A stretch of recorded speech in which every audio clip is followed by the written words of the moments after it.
Hi, my name is Sadie. I'm a librarian at California North State University, and in this video we're going to do a basic search in an article database. For this example, we're going to use Academic Search Complete, which is one of our popular databases. When you click on that link, it'll take you to this search page, and we have a few things to do before we start typing words into the search bar.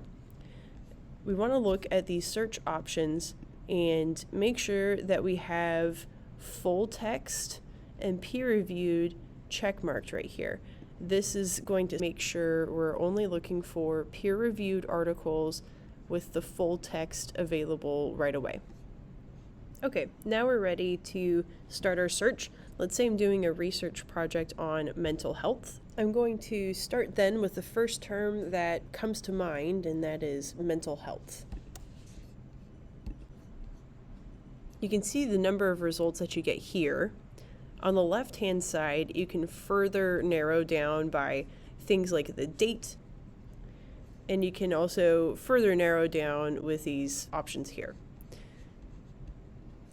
Over here on the right-hand side, this button here, this is very similar to the button that you'll see on online shopping websites where it says organize by price lowest to highest. Similarly here, you can organize your results from most relevant to least relevant, right here.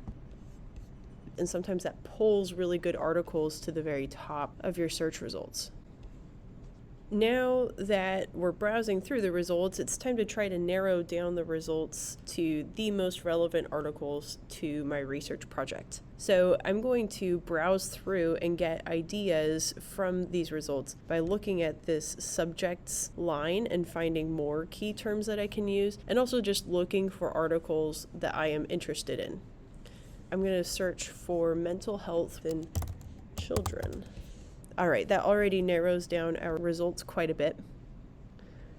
I could keep browsing through, and now I'm going to further narrow down to low income. Now our results are narrowed down quite a bit. So notice in the search bar that we have our first term, and it's connected to the second and third terms with this and button. This means that the articles that we search for have to have all three key terms within the article.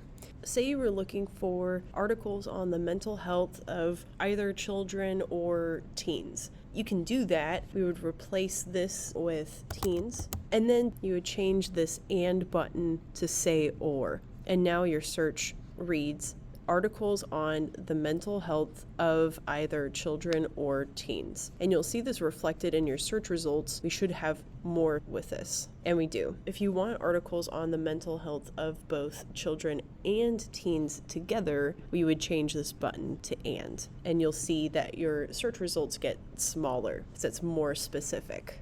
If we take a look at this second article here, they're using the term adolescence. This is a term that could potentially be a synonym for teens. So what we could do is try that in our search bar instead of teens. So let's see what results that pulls up.